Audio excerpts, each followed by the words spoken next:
Chapter 1. The Night. We first stepped into the sunken grove. Estates, the moving truck's engine groaned as it idled in the driveway, its headlights cutting through the dusk like two weak candles in a storm. Sunken Grove Estates loomed ahead of us, a sprawling cluster of old houses nestled in a valley that seemed to swallow light itself. The air was heavy with the scent of damp earth and pine, and a faint metallic tang lingered, like old coins left out in the rain. We were 6 friends, me, Alex, Tara, Marcus, Ellie, and Sam, chasing a dream of flipping a cheap fixer-upper into something livable. The estate was dirt cheap, abandoned for years, and we thought we'd struck gold. But standing there, staring at the sagging porches and dark windows, I felt a chill that wasn't just the autumn breeze. Why would anyone abandon a whole neighborhood? We'd been planning this for months, pooling our savings after college to buy a place nobody else wanted. Alex, the eternal optimist, had found the listing online. Sunken Grove Estates, bargain price, needs TLC. He'd sold us on the adventure, his grin infectious as he waved the paperwork. Tara, our planner, had already mapped out renovations, her notebook filled with budgets and timelines. Marcus the skeptic kept muttering about too good to be true, but even he couldn't resist the price. Ellie, quiet and observant, had been the one to notice the listing's fine print. Sold as is, no disclosures. Sam, the joker, just laughed it off, saying we'd be fighting ghosts for closet space. I wanted to believe Alex's enthusiasm, but the way the houses leaned into each other, like they were whispering secrets, made my stomach twist. The realtor had handed us the keys that morning. A nervous guy who wouldn't meet our eyes. "Just be careful," he'd said before speeding off. We brushed it off as small-town weirdness. Now, unloading boxes under the dim glow of a single streetlight, I wasn't so sure. The light flickered, casting long shadows that seemed to stretch too far, like fingers reaching for our ankles. The houses around us were identical, 2-story colonials with peeling paint, their windows like empty eyes. The silence was unnatural. No crickets, no birds, just the creak of our footsteps on the gravel. We picked the least dilapidated house, number 17, to start with. Its front door was heavy oak, warped from years of neglect, and it groaned as Alex pushed it open. Inside, the air was thick with dust, swirling in our flashlight beams. The smell hit me first, musty, like old books, but with a sour undercurrent, like something had rotted and been forgotten. The foyer was grand once, with a chipped chandelier dangling above a cracked marble floor. Tara coughed, waving a hand in front of her face.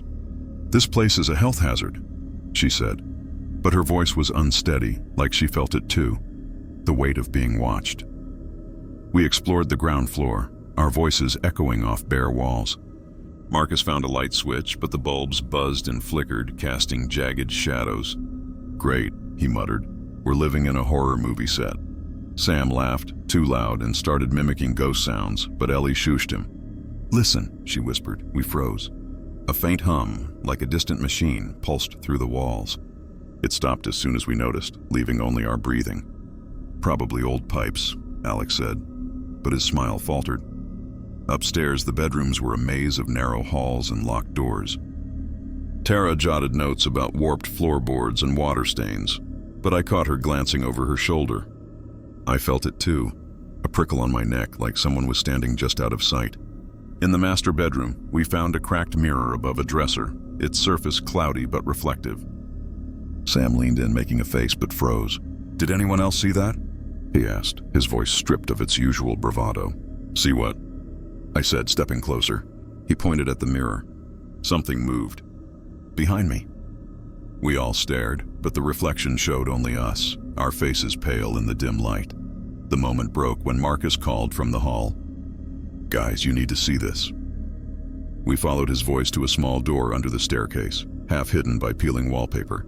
It was locked, but the key from the realtor fit perfectly. The door opened to a staircase descending into darkness, the air colder than it should have been. "Basement," Marcus said, but his flashlight beam trembled. We hesitated, then descended, our footsteps echoing like drips in a cave. The basement was vast, its concrete floor stained with dark patches that glistened under our lights. The smell was stronger here, sharp and metallic like blood left to dry. In the center of the room was a metal hatch, rusted but heavy, set into the floor. It had no lock, just a handle, but it wouldn't budge.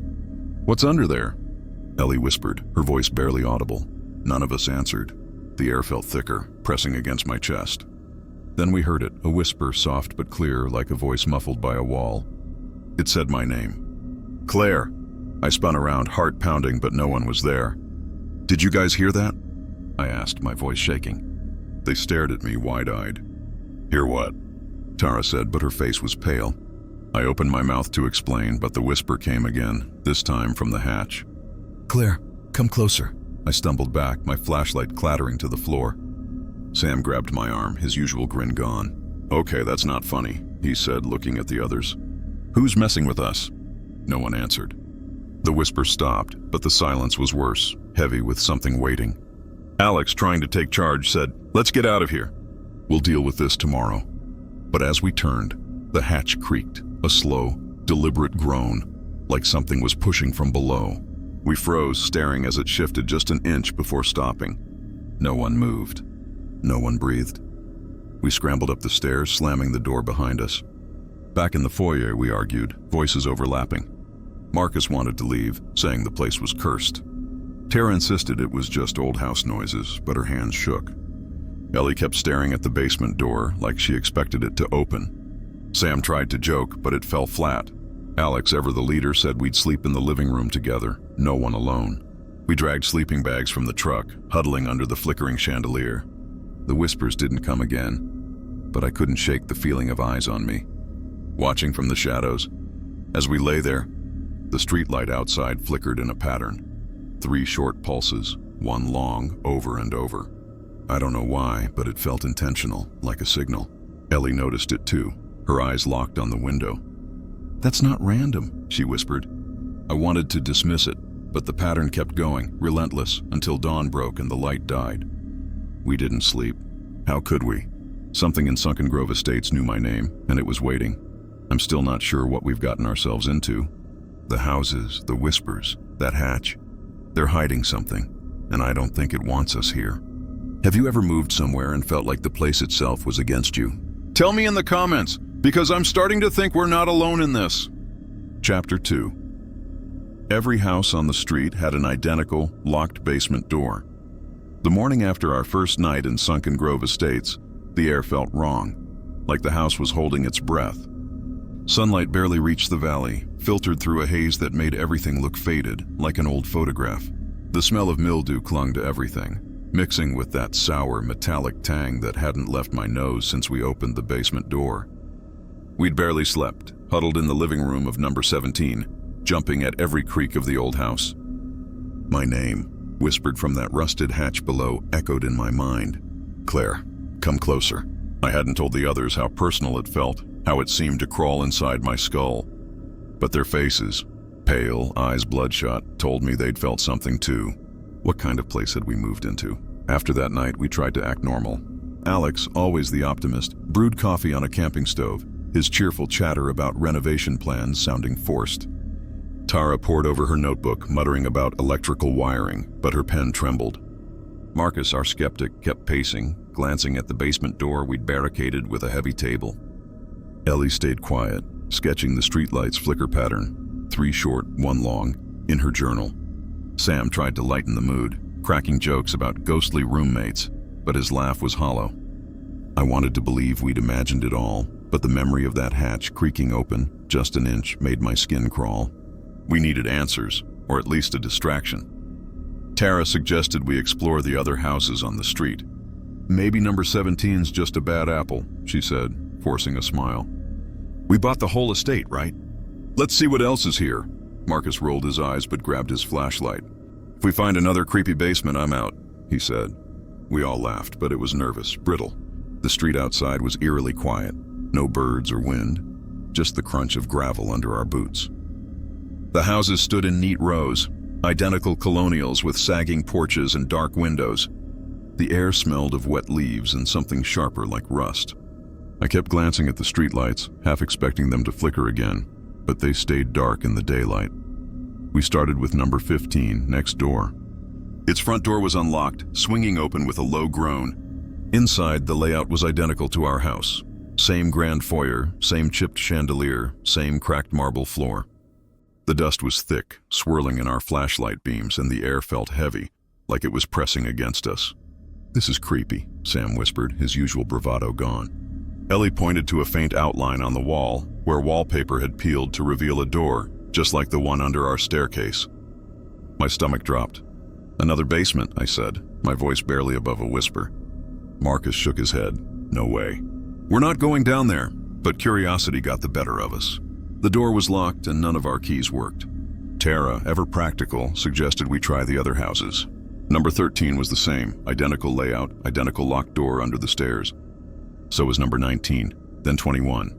Every house on the street had a hidden basement door, all locked, all identical, down to the same rusted hinges and tarnished knobs. The realization hit us like a cold wave. "This isn't normal," Ellie said, her voice trembling. "Who builds a whole neighborhood with secret basements?" Alex, trying to stay calm, suggested they might be old bomb shelters. But his voice cracked, and I saw him glance at the shadows like he expected them to move. In number 23, we found something worse. The basement door was ajar, just a crack, and a faint draft carried that metallic smell, stronger now, like blood and damp stone.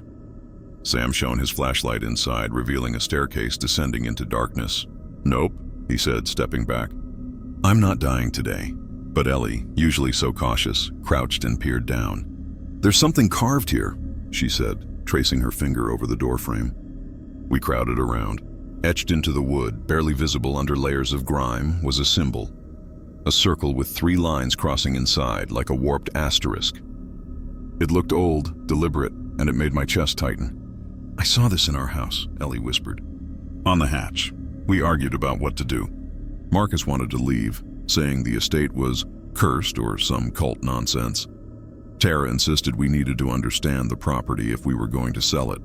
Alex, still clinging to logic, said it was probably just old architecture, but his eyes kept darting to the door. I didn't say anything, but that whisper, "Claire," kept echoing in my head. I felt drawn to the staircase, like something was pulling me closer. Before we could decide, a sound came from below, a soft scrape, like metal dragging on stone. We froze. It came again, slower, deliberate, and then a whisper. Not my name this time, but words we couldn't make out, low and guttural, like a voice speaking through water. Sam slammed the door shut, his face pale. "We're done here," he said, and for once no one argued. We hurried back to number 17, the sun dipping below the horizon, casting long shadows that seemed to follow us. Inside, we barricaded the basement door again, piling chairs on top of the table. Tara tried to focus on her renovation plans, but her hands shook as she wrote. Ellie sketched the symbol over and over, muttering about how it felt familiar. Marcus sat by the window, watching the street, his jaw tight. "Those doors," he said finally. "They're not just locked. They're keeping something in."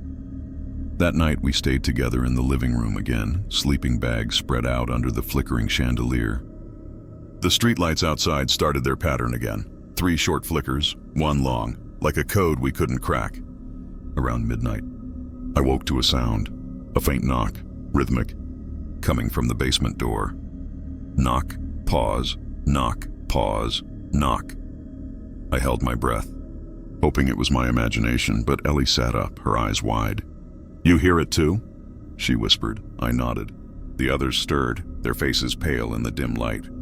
The knocking grew louder, more insistent, like something testing the door. Alex stood, grabbing a flashlight. "We need to check it," he said, but his voice shook. Marcus grabbed his arm. "Are you insane? We don't know what's down there." But the knocking stopped, replaced by something worse. A shadow moved under the door, visible through the crack, like someone, or something, was standing just on the other side. It lingered, then slid away, and the silence that followed was heavier than ever. We didn't sleep again that night. How could we, knowing every house on this street had a door like ours, locked for a reason? By morning we were exhausted, frayed, but we couldn't ignore it anymore. Those doors, that symbol, the whispers, they were connected, and they were watching us. I don't know what's hiding in Sunken Grove Estates, but it knows we're here. Have you ever found something in a new place that made you question staying? Tell me in the comments, because we're starting to think we should have never opened that first door. Chapter 3. We heard a child's laughter echoing from the empty swimming pool. The third day in Sunken Grove Estates felt like we were walking on a tightrope over a pit we couldn't see. The air outside number 17 was thick, heavy with the scent of damp moss and that ever-present metallic tang, like blood soaked into the earth. After the whispers, the locked basement doors, and that shadow under the door last night, none of us could pretend this place was normal. The streetlights still flickered their eerie pattern, 3 short, 1 long, as if mocking us. We were fraying. Alex's optimism was cracking. Tara's plans were forgotten. Marcus was 1 scare away from bolting. Ellie was obsessed with that carved symbol, and Sam's jokes had dried up. Me? I couldn't shake the way my name had been whispered from that hatch, like it knew me. What was this place hiding? We'd barely spoken that morning, sipping weak coffee in the dusty living room, the barricade still pressed against the basement door. The knocking from last night lingered in our heads, and nobody wanted to talk about the shadow we'd seen. Marcus kept muttering about leaving, but Alex insisted we had too much invested to walk away. "We just need to understand this place," he said, though his voice lacked its usual confidence.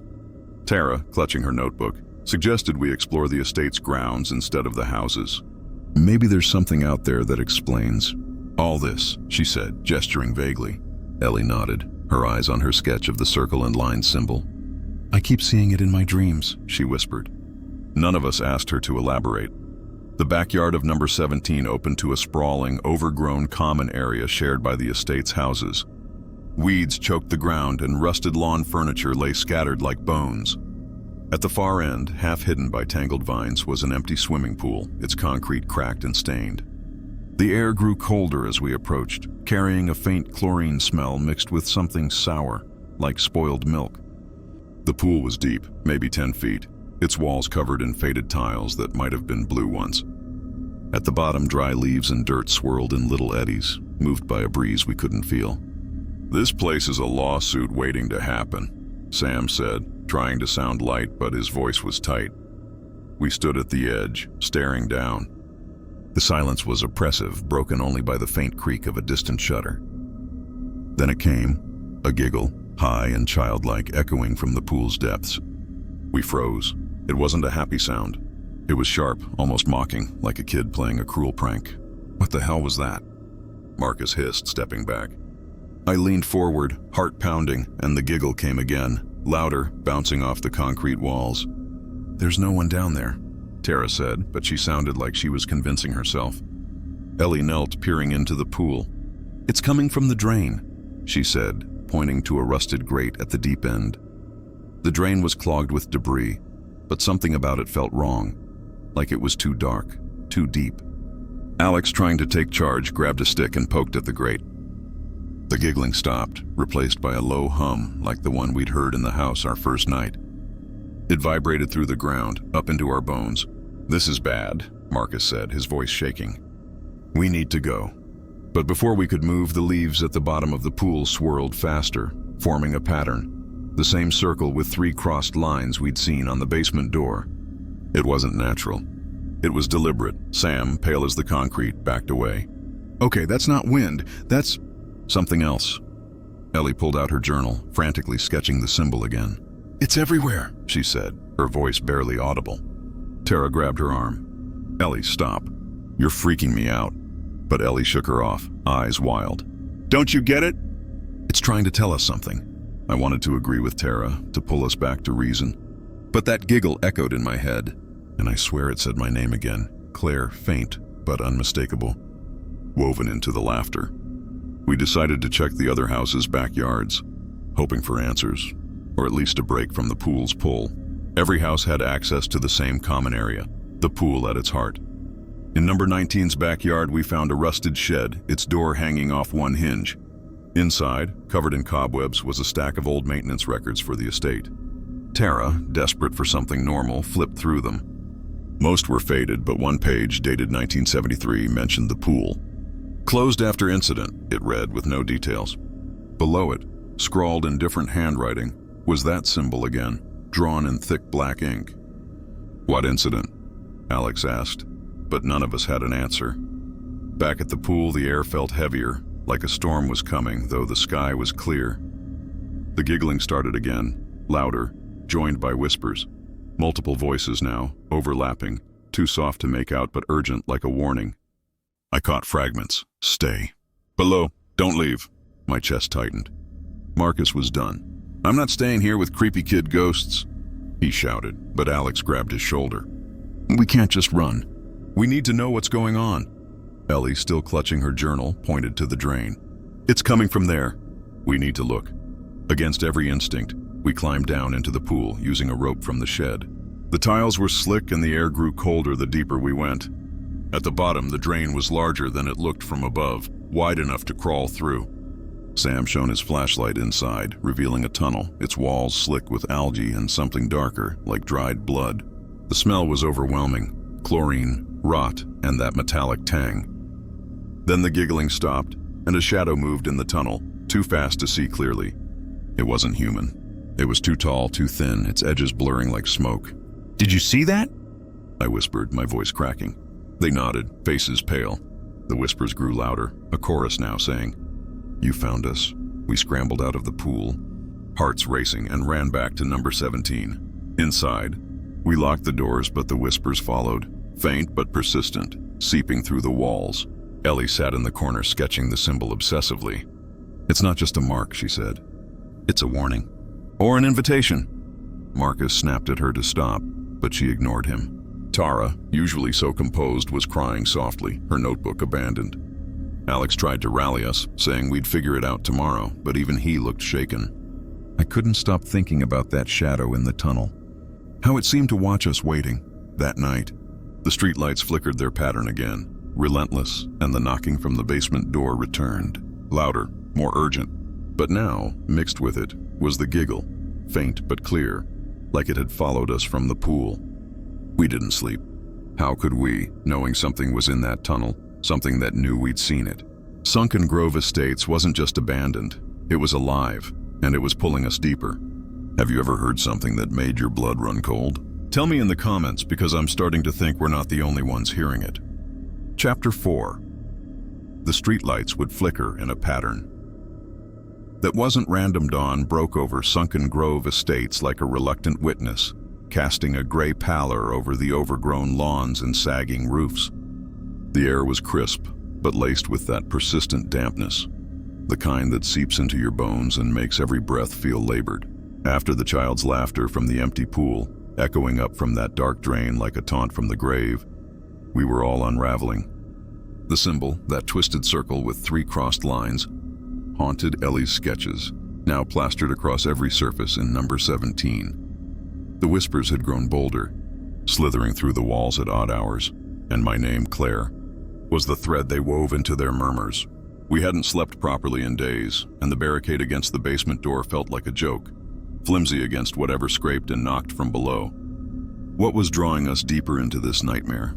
Alex tried to hold us together that morning, his voice strained as he suggested we investigate the streetlights. That pattern, 3 short, 1 long, it's been repeating since we got here, he said, pointing to the poles lining the street, their bulbs dark and dusty. Maybe it's a clue.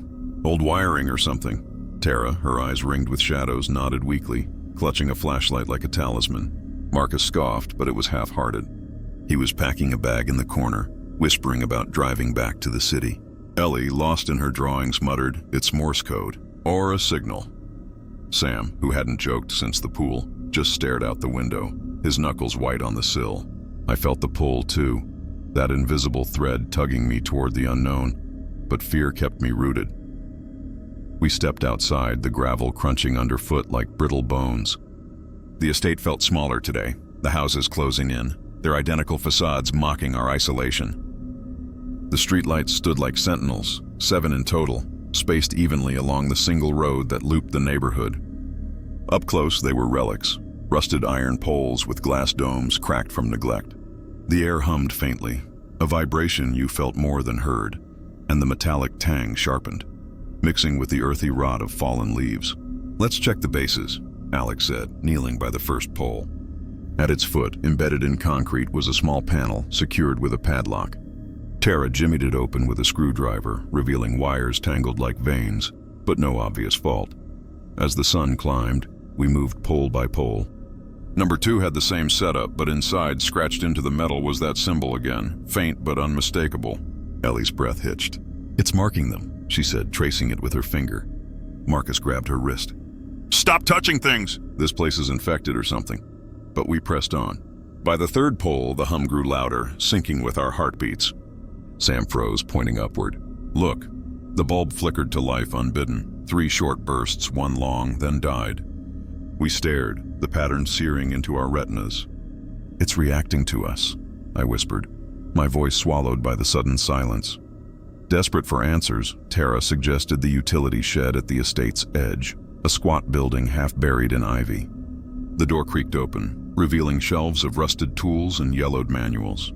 Dust motes danced in our flashlight beams, and the air inside was stale, like a tomb unsealed.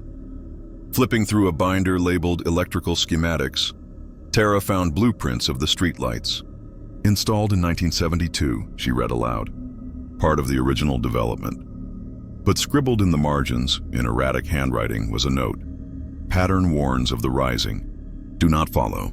Below it the symbol, drawn larger, bolder. My stomach twisted. "Rising? Like from the basements? The pool?" Ellie nodded, her eyes distant. "Or something worse?" Outside, the flickers started again. Not just one light, but all of them, in unison. 3 short, 1 long. The pattern repeated, faster now, like a heartbeat accelerating. Shadows stretched unnaturally from the poles, pooling at our feet like ink. Sam yelped as one brushed his ankle, cold and cloying. "It's alive," he stammered, backing away. Marcus was done. "I'm leaving. You guys are crazy." He stormed toward his car, but as he passed the 4th pole, the light exploded in a shower of sparks, the pattern fracturing into stutters.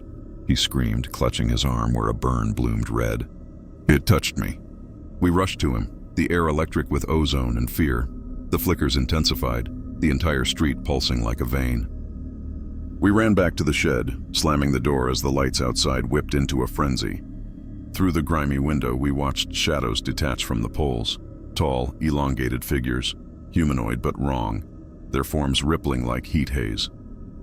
They didn't move toward us. They waited, silent, as the pattern slowed to a deliberate rhythm. 3 short, 1 long, over and over. Ellie grabbed the binder, flipping pages frantically. "Here, another note. The lights call the watchers. Break the circuit or join them." Alex's face paled. "We have to shut them down." Against Marcus's protests, still cradling his burn, we ventured out.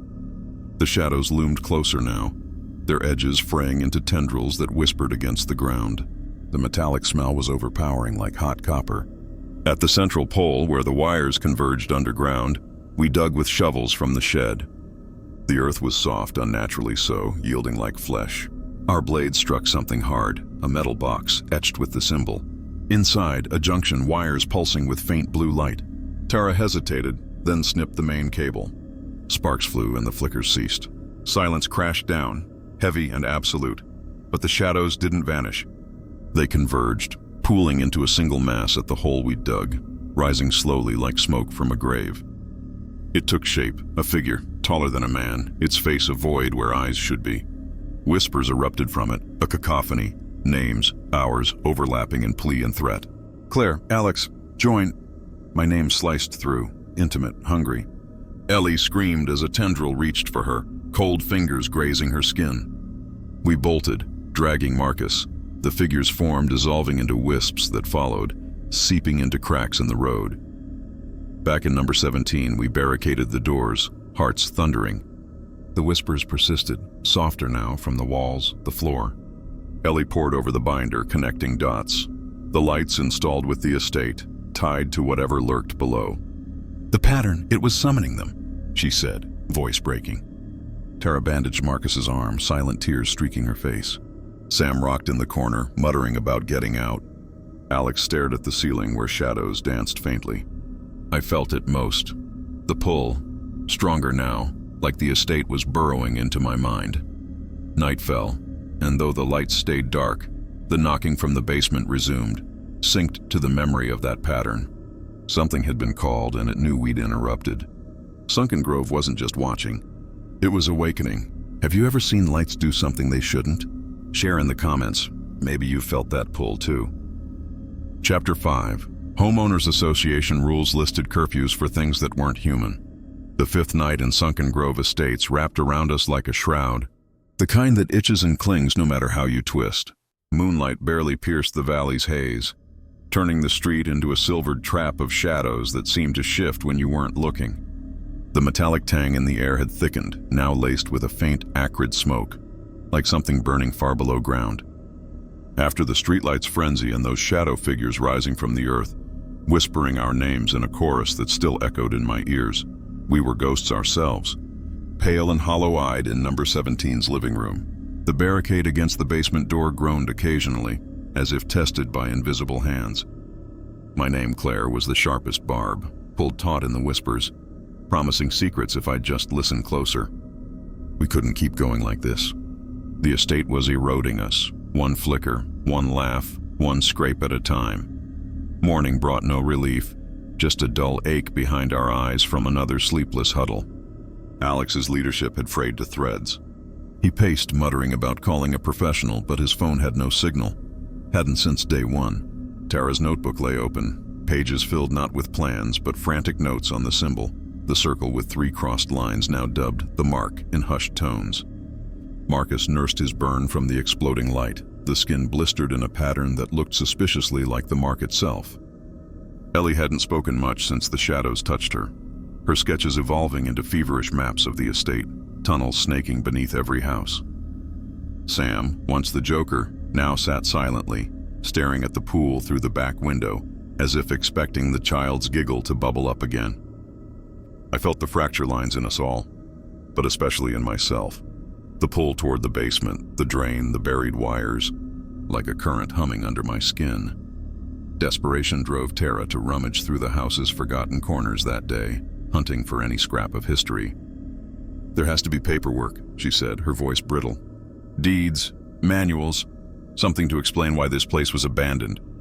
We split up reluctantly. Alex and Marcus checked the attic, a cobwebbed maze of beams and insulation that smelled of mouse droppings and regret. Ellie and Sam tackled the kitchen cabinets, pulling out rusted cans and yellowed receipts. I stayed with Tara in the study, a room we hadn't fully explored, its walls lined with built-in shelves sagging under the weight of emptiness. Dust coated everything, fine as ash, and the air held a musty sweetness, like old paper left to molder. Tara's fingers trembled as she pried open a warped drawer in the desk. Inside, buried under brittle ledgers, was a thick binder labeled Sunken Grove Homeowners Association, Covenants and Restrictions. It was dated 1972, the year the estate was built, its cover cracked leather embossed with, you guessed it, the mark. "Jackpot," Tara whispered, but her excitement died as she flipped it open. The pages were typed in formal legalese, rules about lawn maintenance, noise ordinances, the usual. But then the tone shifted. Rule 12. All residents must adhere to communal curfew, sundown to sunrise. Exceptions granted only for the watchers. Rule 17. No excavation beyond foundation depth without HOA approval. The roots run deep. And there in bold, Rule 23, entities below ground shall not be disturbed. Curfews apply to all forms, human and otherwise. Breach results in integration. We stared, the words blurring in the dim light, filtering through grimy curtains. Entities below ground? I echoed, my mouth dry. What the hell does that mean? Tara turned the page, revealing an appendix, hand-drawn diagrams of the estate's layout, basements connected by tunnels leading to the pool and utility shed. Arrows pointed downward, labeled The Rising Path, with warnings in red ink. They come when called. Lights signal, laughter lures. The mark was stamped everywhere like a seal on a curse.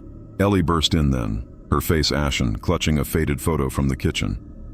"You need to see this," she said, slamming it down. It showed a group of families in the 70s, smiling stiffly by the pool, now empty. But behind them, in the shadows of the houses, tall figures loomed, blurred and indistinct, as if caught mid-motion. The discovery ignited a frenzy. We gathered in the living room, the binder splayed open like a gutted fish. Marcus traced the rules with a shaky finger. Curfews for things that aren't human. "This is insane. It's a cult manifesto." Alex nodded, his optimism shattered. "Explains the abandonment. Something went wrong here. An incident like in the pool records." Sam, voice low, added, "And the whispers? The shadows? They're the entities, waiting for curfew to end." Ellie connected it all. her maps overlaying the diagrams. The basements, the pool drain, the lights, they're all access points. The mark seals them. I felt a chill as she said it, because the whispers in my head murmured agreement, soft and insistent. Yes. Blair, deeper. As afternoon waned, the air grew heavier, the haze outside thickening to opacity. We debated burning the binder, but Tara argued it was evidence, if we ever got out. Instead, we pored over it, piecing together the horror. The HOA wasn't just rules. It was a pact designed to contain whatever lurked below. The Watchers, Alex read aloud from a footnote. Appointed guardians who feed the marks with blood to keep the path closed. No wonder the realtor fled. The sun dipped, triggering the first flicker from a single streetlight, 3 short, 1 long, despite the severed wires. It was mocking us, the pattern a countdown to curfew. Dusk fell like a blade, and with it came the sounds. Giggles from the pool, faint at first, then overlapping with scrapes from the basement. The shadows under the doors lengthened, pooling like oil. We huddled by candlelight. Power had cut out hours ago, when the knocking started, not from below but from every wall, rhythmic, like fingers rapping in code.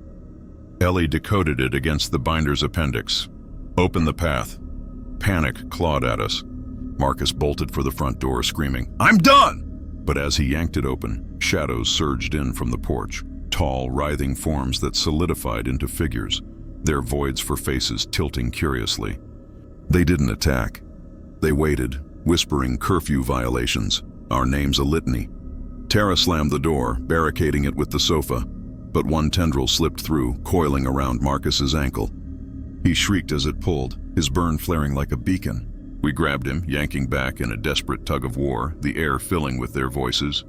Join the Watchers. Feed the mark. Ellie hurled her sketches at it, the papers bursting into unnatural flame, singeing the tendril enough to make it recoil. We collapsed in a heap, panting, the binder clutched to Tara's chest like a shield. Outside, the giggles swelled to laughter, the lights pulsing in full frenzy, casting the street in strobing horror.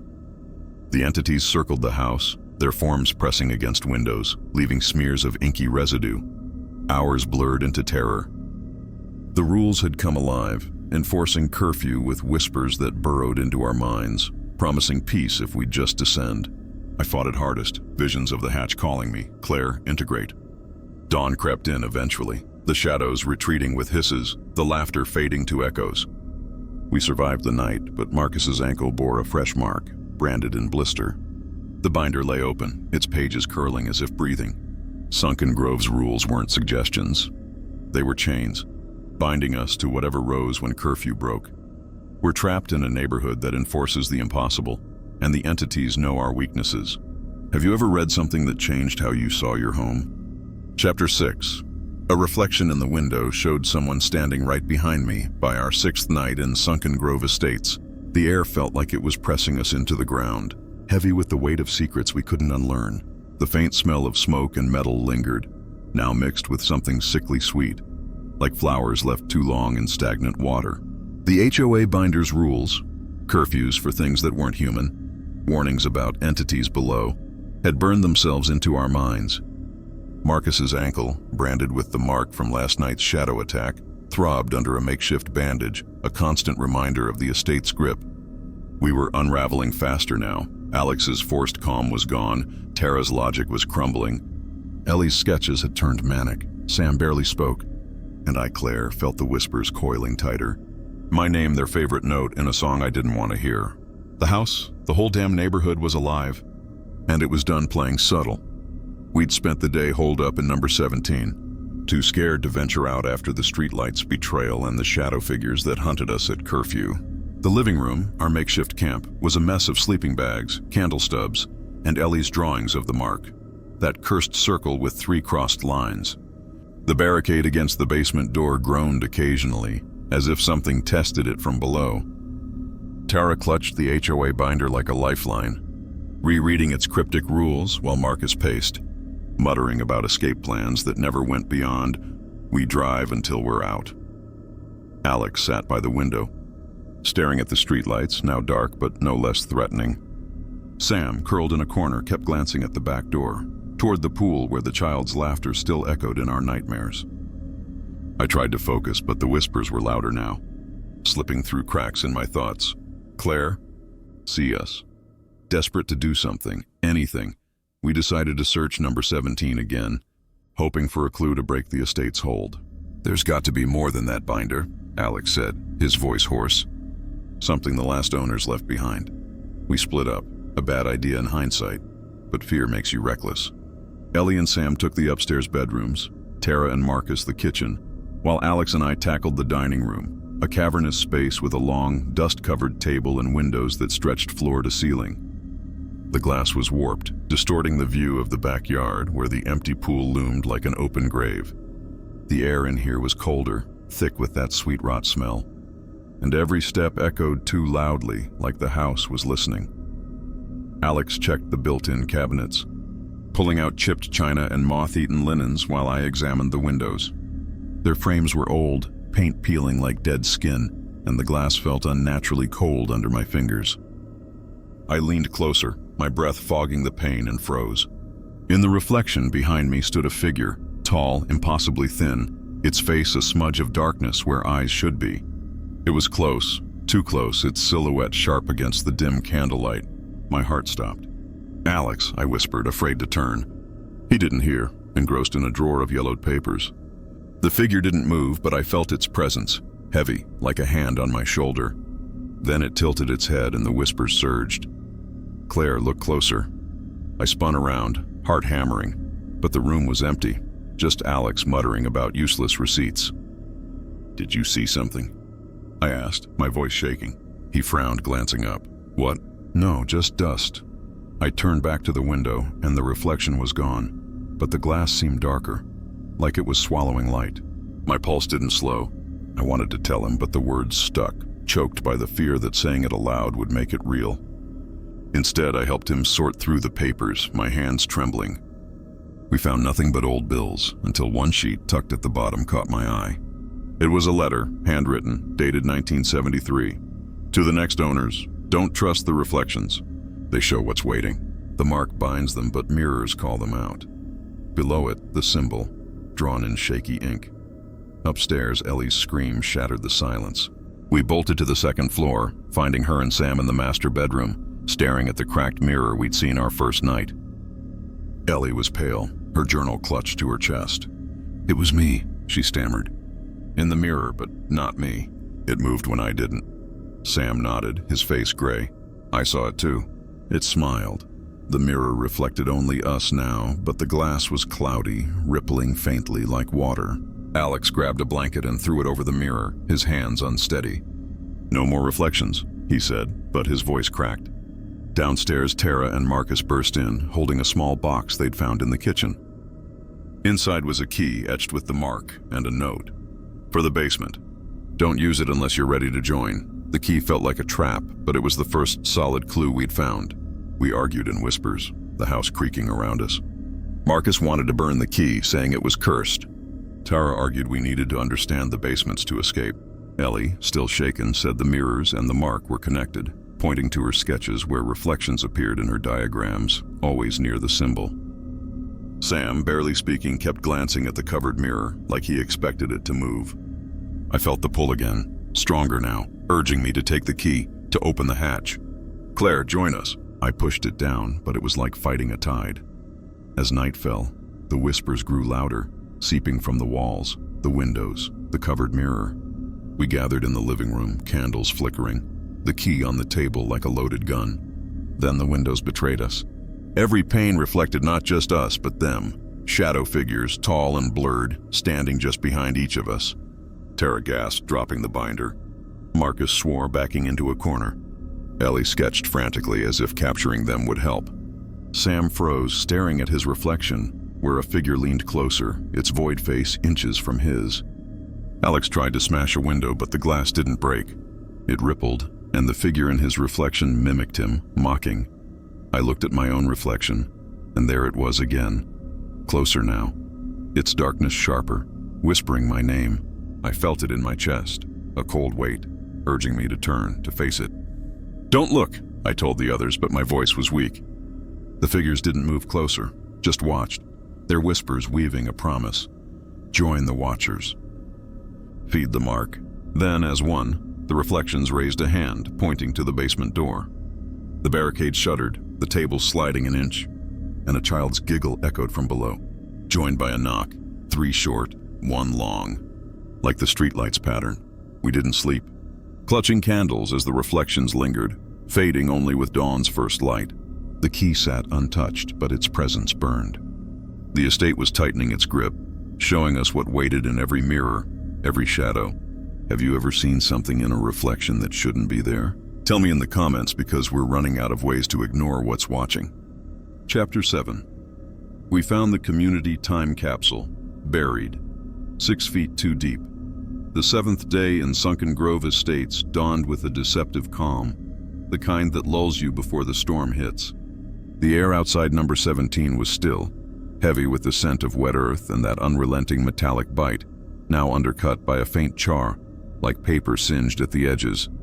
After the reflections in the windows showing those shadow figures standing right behind us, whispering promises of joining them, we'd covered every mirror and pane with sheets and boards, turning our sanctuary into a blindfolded cave. The key from the kitchen, etched with the mark, sat on the table like a dare, untouched but impossible to ignore. Marcus's ankle wound had spread, faint lines of the symbol tracing up his calf, and Ellie's sketches now included us, our faces distorted with void eyes. The whispers were constant now, a low hum in my skull. Claire, dig deeper. We were 6 threads fraying in a tapestry of madness, and the estate was the weaver. We couldn't stay inside forever. The barricades held, but the knocking from the basement had evolved into scratches, like nails carving through wood. Tara, her voice a whisper of its former command, suggested we look for the community time capsule mentioned in the HOA binder, a relic from the estate's founding, buried in the central green to preserve the spirit of Sunken Grove. It might have answers, she said, eyes darting to the covered windows. Alex agreed, his face gaunt but determined. Better than waiting for them to come for us. Marcus scoffed, but the pain in his leg kept him from arguing. Ellie nodded, clutching her latest map, where the capsule's supposed location was circled in red. Sam, silent as a shadow, just grabbed a shovel from the garage. I felt the pull strongest, the whispers urging me to unearth it, to see what lay 6 feet under. The central green was a withered patch at the estate's heart, ringed by the houses like teeth around a tongue. Overgrown grass hid rusted benches, and the air here was thicker, the ground soft and spongy underfoot, like it breathed. The binder said the capsule was buried under a stone marker, but we found no stone, just a depression in the soil, deeper than it should be, the earth disturbed recently, as if something had clawed its way up. This isn't right, Marcus muttered, leaning on Alex for support. His face was slick with sweat, the mark on his leg pulsing faintly. Ellie knelt, brushing dirt from the spot, and uncovered a faint etching in the grass, the mark, grown like a weed. It's here, she said, her voice distant, but wrong. We started digging, the shovels biting into the soil with wet sucking sounds. The earth was loose, unnaturally so, yielding clods that smelled of decay and copper. 1 foot down and Sam hit something, a root, thick and black, writhing slightly when exposed to air. He jerked back, dropping the shovel. It moved! No one laughed. 2 feet, and the roots multiplied, tangling around our tools, whispering as they brushed skin. Names, ours, soft and inviting. Tara's hands shook as she hacked at them, her breaths coming in gasps. 3 feet, and the hole widened, the sides slick with a dark ooze that stained our clothes. The metallic tang overwhelmed everything, sharp in our noses, coating our tongues. At 4 feet, Alex's shovel struck metal, a thud that echoed up through the green. We froze, hearts pounding. The capsule, he said, but his voice wavered.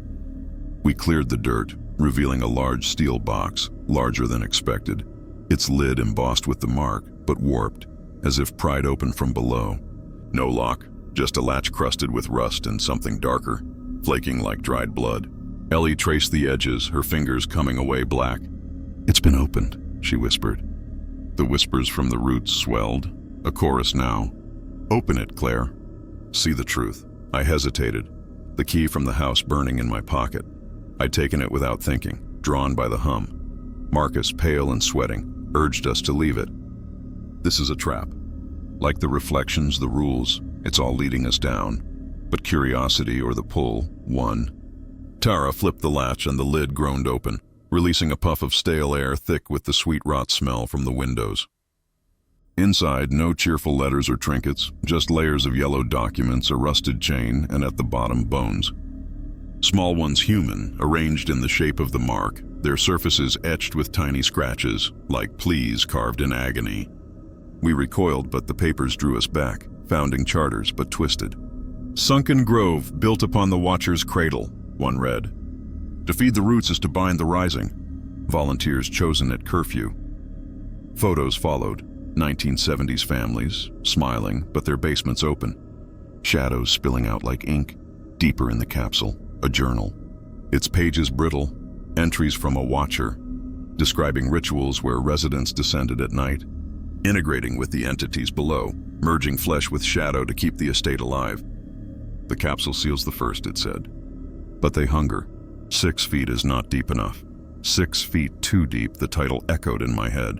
We dug 7, the extra foot of grave for something else.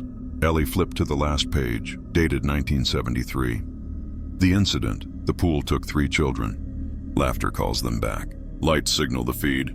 Reflections show the joined. Do not unearth. The mark breaks only with blood. My blood ran cold. The children's bones, they were the first or the latest.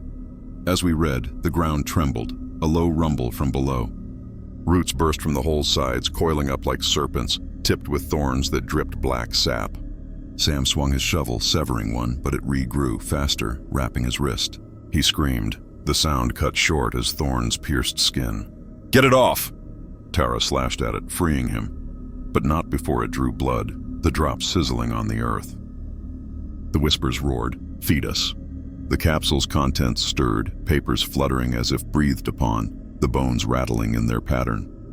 A shadow rose from the hole, not from the capsule, but from deeper, tall and multi-limbed, its form a tangle of roots and void, faces flickering in its mass, children's blurred and pleading. We scrambled back, but the roots lashed out, tripping Marcus. He fell into the hole, his marked leg catching on the capsule's edge. The shadow lunged, tendrils wrapping him, pulling him down. "No!" Alex yelled, grabbing his arms. We formed a chain, yanking against the pull, the ground cracking as more roots erupted. Ellie hurled the journal at it, pages scattering like confetti, and the shadow recoiled, hissing. Marcus's screams turned to gurgles as thorns pricked his skin, the mark on his leg glowing, spreading like fire. With a final heave, we pulled him free, collapsing in the grass, his body limp. Covered in shallow cuts that wept black ichor, we dragged him back to number 17. The capsule left open, its secrets spilling into the green. Inside, we bandaged Marcus as best we could, but the ichor wouldn't wash off, seeping into his pores. He mumbled incoherently, eyes glassy. "They're hungry." Joined. The scratches on the basement door intensified, synced to his labored breaths. Ellie gathered the scattered papers we'd salvaged, piecing together the final horror. The capsule wasn't a time seal, it was a feeder, drawing life to the roots below, the extra depth a buffer that had failed. The estate fed on its own, residents becoming watchers, shadows and reflections, laughter and drains. Night came swift, the streetlights flickering despite our sabotage, 3 short, 1 long, calling the rising. The giggles returned, layered with adult whispers, and in the covered windows, faint outlines pressed against the sheets. Marcus stirred, his eyes opening, not his but Void's, whispering my name. "Claire, your turn." We tied him gently, hearts breaking, knowing he was lost. The key in my pocket hummed, the hatch calling. Sunken Grove's capsule had given us truth, but at what cost? We're unearthing our own doom, one layer at a time. Have you ever dug up something better left buried? Share below, we're living it. Chapter 8. The perfect lawns were kept green by something beneath the soil. 8th dawn in Sunken Grove Estates crept in like a thief. Pale light seeping through the boarded windows of number 17, doing little to chase the chill that had settled in our bones. The air inside reeked of sweat, fear, and that cloying metallic tang, now sharpened by the faint, coppery scent of blood from Marcus's worsening wounds. The time capsule's horrors, the bones arranged in the mark, the journal's tales of integration, had shattered what little resolve we had left. Marcus lay tied to a chair in the corner, his eyes flickering between vacant stares and moments of lucidity where he'd beg us to end it. The root's ichor coursed through him, turning his veins dark, the symbol on his leg a living tattoo that pulsed with each whisper. Join us. Ellie's maps covered the walls, threads connecting basements, pool, lights, capsule, all leading down. Tara clutched the salvage papers, her hand stained black. Alex paced, whispering escape plans that dissolved into silence. Sam hadn't spoken since the roots grabbed him, his wrist bandaged but his gaze lost. And me, Claire, the whispers were a constant companion now, my name a hook in my mind. Dig, Claire. Feed the green. We couldn't ignore Marcus's deterioration. We have to get him out, Alex said that morning, his voice raw. But the driveway was a gauntlet. Shadows lingered in the daylight now, faint outlines under the trees, watching. Tara shook her head, pointing to the binder's rules. No one leaves after integration begins. The soil claims. Ellie, her voice a monotone, added from her maps. The lawns, they're part of it. The capsule mentioned feeding the green to keep the watchers bound. The perfect lawns, unnaturally verdant amid the decay, clipped short as if maintained by invisible hands. We'd dismissed them before, but now, staring out a crack in the boards, I saw it. The grass shimmered faintly, veins of darker green tracing patterns underground, like the mark replicated 1,000 times. Desperation birthed a plan. Harvest samples from the lawn. Test the soil for clues, roots, ichor, anything to reverse Marcus's change. Science it, Tara said, forcing old habits. We armed ourselves, shovels, gloves, jars from the garage, hearts pounding as we cracked the front door. The street was silent, but the air hummed, thick with the sweet rot smell from the capsule. The lawn of number 17 was pristine, blades uniform, dew glistening like tears. Stepping onto it felt wrong. The ground gave slightly warm underfoot, pulsing faintly. It's alive, Sam whispered, his first words in hours, voice cracking. We knelt by the edge, digging small holes. The sod peeled back easily, revealing soil black and loamy, threaded with fine roots that quivered at our touch. 1 inch down, and the roots thickened, pale tendrils coiling like nerves. Tara scooped a sample into a jar, but as she did, a drop of Marcus's blood from her glove fell in. The soil hissed softly, absorbing it, and the grass around the hole perked up, greener, taller. It's feeding, Ellie said, her eyes wide. Marcus groaned from inside, his voice echoing hers. Feeding. Deeper, 2 inches, and we hit something solid. Not rock, but bone fragments, tiny and etched, scattered like confetti from the capsule. 3 inches and the roots wept a clear sap, sticky, smelling of copper and chlorine, like the pool.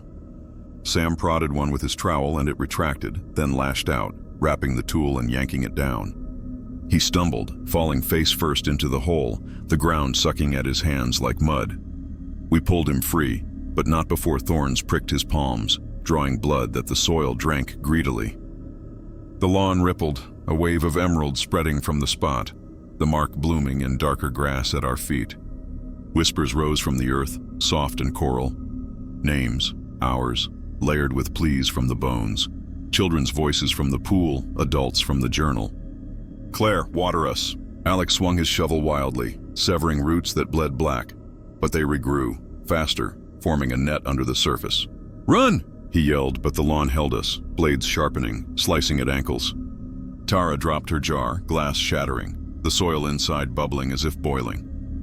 We retreated to the house, slamming the door as the whispers chased us, seeping through the floorboards. Marcus thrashed against his ties, his skin mottling green, veins like roots under flesh. It's in me, he rasped, eyes voids now. The green keeps them beautiful, for the rising. Ellie connected it on her map. The lawns weren't decoration. They were the veil, fed by the watchers' sacrifices, the ichor and blood turning decay to perfection. The HOA rules, lawn maintenance wasn't about aesthetics. It was ritual. The papers confirmed it. Green binds the below. Disturb the soil, wake the cradle. We'd poked the beast. Afternoon waned, and the estate responded. Outside, the lawns of every house stirred, grass undulating like waves on a pond, the marks in darker patches glowing faintly. Giggles bubbled from the soil, laughter from the pool mingling with scrapes from basements. Streetlights flickered prematurely, 3 short, 1 long, casting the green in strobing light. Shadows detached from trees, slinking across the lawns, their forms nourished, sharper now, faces flickering with stolen features, Marcus's jawline in one, a child's grin in another. They didn't approach the house. They tended the grass, tendrils dipping into the earth, feeding it whispers that made the blades sway in patterns, spelling the mark over and over. Inside, Marcus's transformation accelerated. Green shoots sprouted from his cuts, twining up his arms, his screams turning to murmurs. Beautiful. Eternal. We tried to burn them with a lighter, but the flames died, starved of oxygen, the shoots exuding a gas that choked us, sweet and numbing. Sam, his hands bandaged, rocked by the window, watching the shadows garden. "They're us," he said. "The ones who fed it." Tara pored over the papers, finding a counter-ritual. Starve the green. Salt the soil. Break the mark with untainted blood. But whose blood? Ours was tainted now, pricked and pulled. As dusk fell, curfew loomed, and the lawn assaulted the house. Roots punched through the foundation, cracking walls, seeking entry. One burst into the living room, coiling toward Marcus, who leaned into it, smiling with void eyes. "Join," it whispered through him. Alex hacked at it with the shovel. Sap sprang, but more came, the floor buckling. Ellie screamed as a tendril grazed her, drawing a line of green across her cheek. Tara grabbed salt from the kitchen, old, clumpy, and hurled handfuls at the roots, which smoked and recoiled, the whispers turning to shrieks. "It works," she yelled. We fought, salting the breaches, but the assault intensified, the ground outside rumbling as the capsule's depth called louder. Marcus broke free then, his body a puppet of vines, lunging at us. "Feed the green," he roared, voice not his. Sam tackled him, but thorns pierced his side, ichor flowing. Alex pinned him, tears streaming, and Tara pressed the key, the basement one, into his hand. "If you're still in there, open it. End this." Marcus's eyes cleared for a heartbeat, horror flashing. "Sorry," he gasped, then plunged the key into his own chest, like a lockpick on his heart. Blood, dark, untainted, spurted, and he collapsed, the vines withering, crumbling to dust. The roots retreated with wails, the lawn outside yellowing, browning in patches, the perfection cracking. Silence fell, broken only by our sobs. Marcus was gone, his body still, the mark faded. But the estate wasn't done. The whispers shifted, hungrier. "Claire, your blood now." The shadows outside regrouped, their forms leaner, angrier, the green sustaining them less.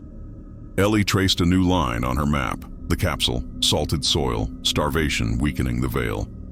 Sam bled quietly, green edging his wound. Tara clutched the papers, whispering the ritual. More salt, more blood to the heart, the central green. Night deepened, curfew binding us, but we had a weapon now. The lawn's beauty was alive, fed by the below, but we could choke it. We lost Marcus to the soil's hunger, but it taught us. Starve the green, break the cycle.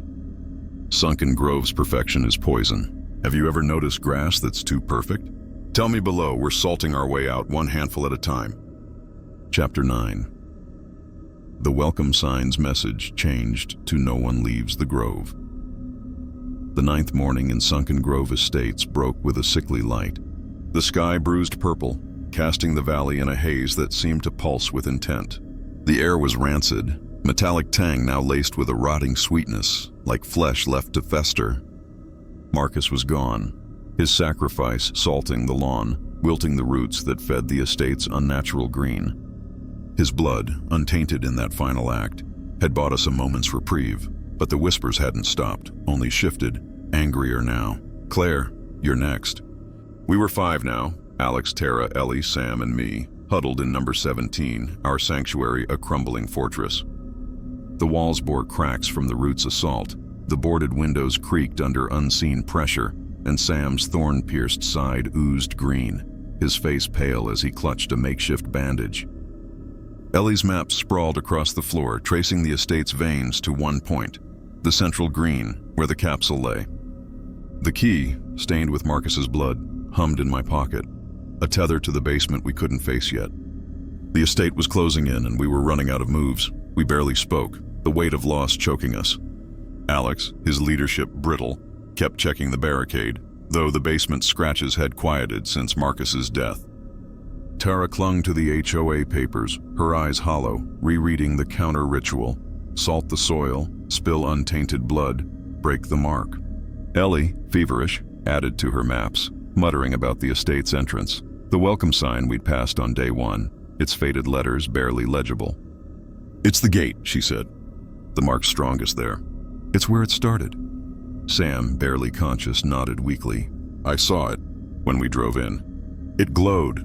My heart sank. The sign, Sunken Grove Estates, EST, 1972, had seemed innocuous, but nothing here was what it seemed.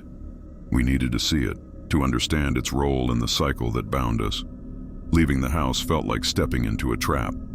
The street was silent, the lawns patchy now, brown where salt had scorched them, but the remaining green shimmered, veins pulsing beneath. The air buzzed faintly like a distant swarm, and the streetlights stood dark, their pattern, 3 short, 1 long, halted since the roots retreated. We carried salt bags from the kitchen, our only weapon, and shovels for defense. Sam leaned on Alex, his wound slowing him, green ichor staining his shirt.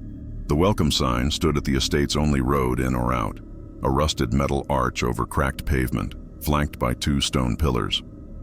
Up close it was wrong. The letters weren't faded paint but carved, deep and jagged, as if clawed by something desperate. Below Sunken Grove Estates, new words gleamed, wet and red like fresh blood. "No one leaves the grove," Tara gasped, dropping her salt bag. That wasn't there when we arrived. Ellie traced the letters with a trembling finger, revealing the mark etched into the metal, glowing faintly. "It's a barrier," she said. "The estate's sealing us in." Alex tested the road beyond the sign, stepping past the pillars, but a wave of nausea hit him, forcing him back. "It's like a wall," he said, clutching his stomach. Sam, swaying, pointed to the ground. The pavement under the sign was cracked, roots pushing through, black and thorned, weaving the mark in patterns that pulsed with the whispers. "Stay, Claire. Feed us." I felt the key in my pocket throb, synced to the rhythm, urging me to turn back, to descend. We dug around the pillars, hoping to disrupt whatever anchored the sign. The soil was soft, warm, reeking of copper and decay, like the capsule's grave. 1 foot down, and roots emerged, thinner than before but alive, curling toward our hands. Salt burned them back, their shrieks echoing in the whispers, but the ground fought us, closing over each scoop like a healing wound. At 2 feet, Ellie's shovel hit metal, a plaque, buried beneath the left pillar, engraved with the mark and words, "Erected to bind the cradle." The watchers guard the gate, blood seals. Beside it, a small vial sealed with wax, filled with dark liquid that swirled when touched. "Blood," Tara whispered, recoiling. From the first watchers, the discovery broke us open. Sam collapsed, his wound weeping green faster now, the ichor spreading up his arm. "It's calling me," he mumbled, eyes glassy. Ellie, frantic, sketched the sign's layout, connecting it to her maps. The pillars, the capsule, the pool, all nodes in a network feeding the below. "The sign's the lock," she said. "It keeps the cycle running. Break it, we might get out." Alex nodded, grabbing the vial. "If blood sealed it, blood can unseal it. But whose?" Marcus's had worked, but he was gone. Sam's was tainted, and the rest of us bore scratches. Pricks from thorns that might have infected us too. As dusk crept in, the sign hummed, the carved letters glowing brighter, the message pulsing, "No one leaves." Shadows gathered beyond the pillars, not crossing but waiting. Tall, blurred figures with void faces, their whispers a chant. "Join the watchers." The streetlights flickered back to life, their pattern resuming, 3 short, 1 long, summoning the entities. Giggles rose from the distant pool, joined by scratches from every house's basement, a symphony of hunger. Alex poured salt around the pillars, creating a shaky circle, but the roots broke through, thorns sharper now, grazing Tara's leg. She screamed, blood mixing with ichor, the ground drinking both, the sign's glow intensifying. Ellie grabbed the vial, smashing it against the pillar. The dark blood inside hissed, steaming, but the sign didn't falter. Instead, the roots surged, wrapping her ankles, pulling her down. "Not enough!"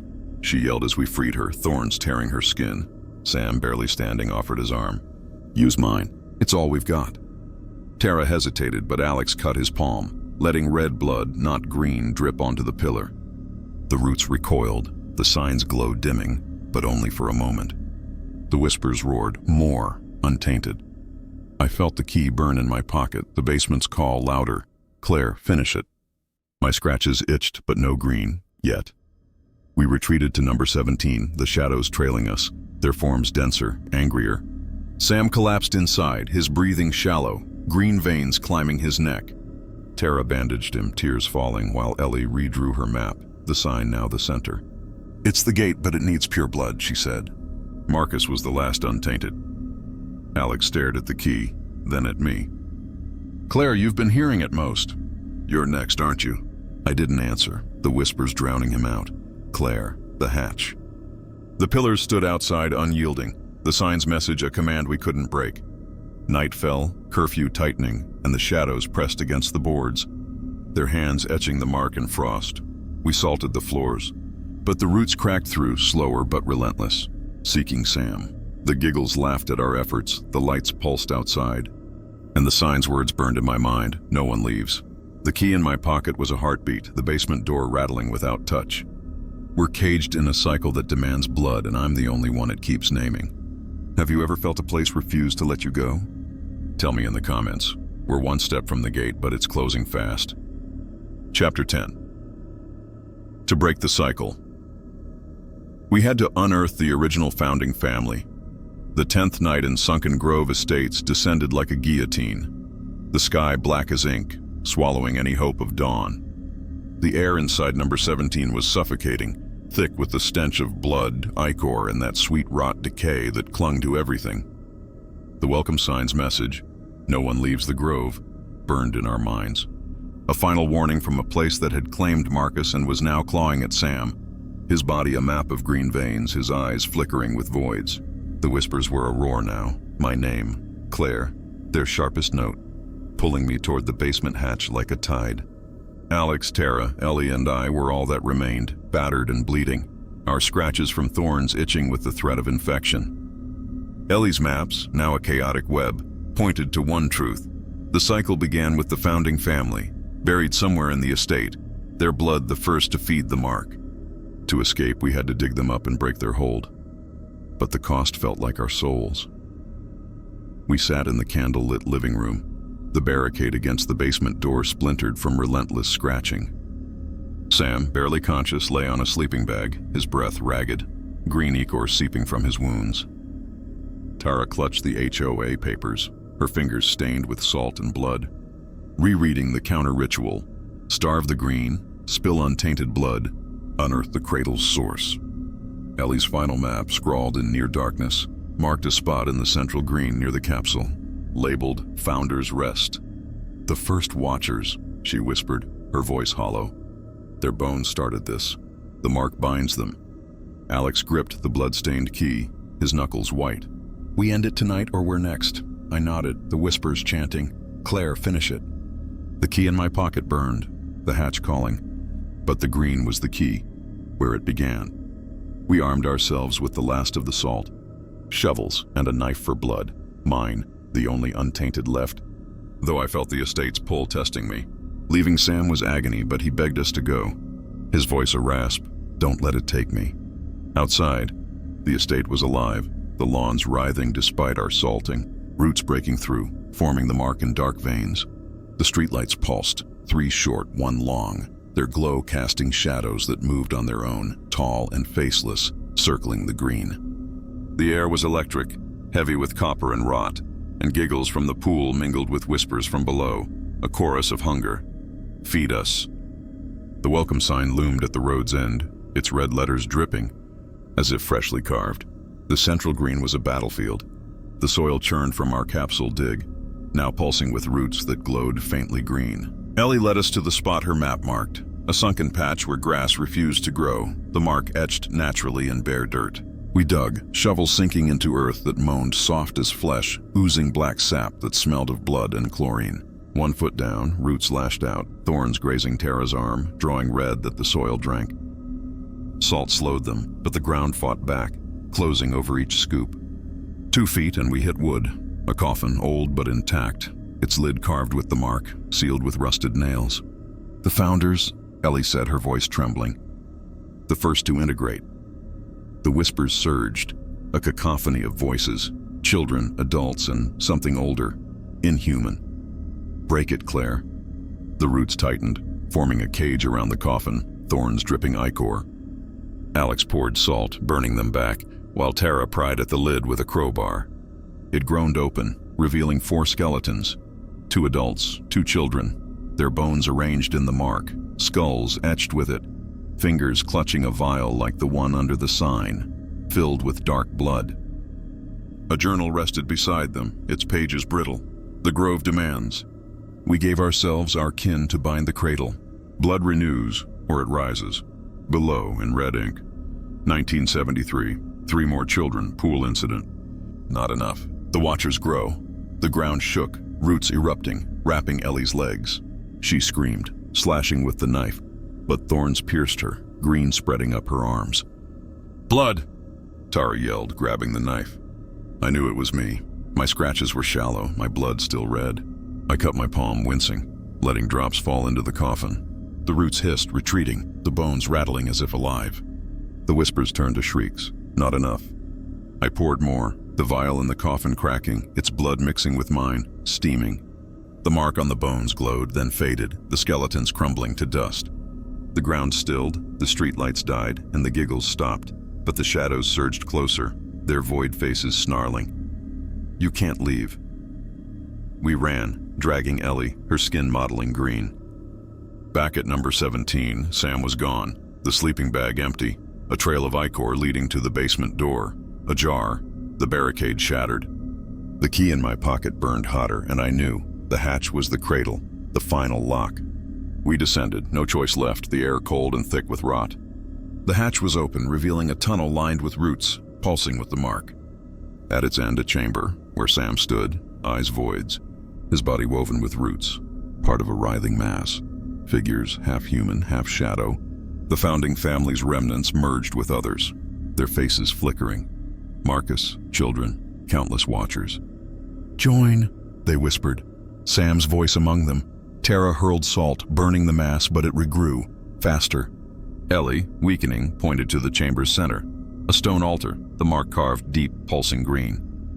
Blood there, she gasped. I ran, dodging tendrils, and slashed my arm, pouring blood onto the altar. The mass screamed, roots withering, shadows dissolving into smoke. Sam collapsed, human again but still, his eyes empty. The mark faded, the chamber cracking, the whispers silenced. We dragged him up, the tunnel collapsing behind us, the hatch ceiling shut with a groan. Dawn broke as we stumbled out, the estate quiet, the lawns brown, the sign blank. The air was clean, no metal, no rot. We drove past the pillars, no nausea stopping us, but Ellie's green-tinted skin and Sam's stillness, dead or lost, weighed heavy. The grove let us go, but it took pieces. Marcus, Sam, parts of us. The mark lingers in my dreams, whispering faintly, Claire, we wait. We broke the cycle, but not the memory. Sunken Grove is empty now, but it's waiting for new blood. Have you ever escaped something only to feel it follow you? Tell me in the comments. We're free, but not whole.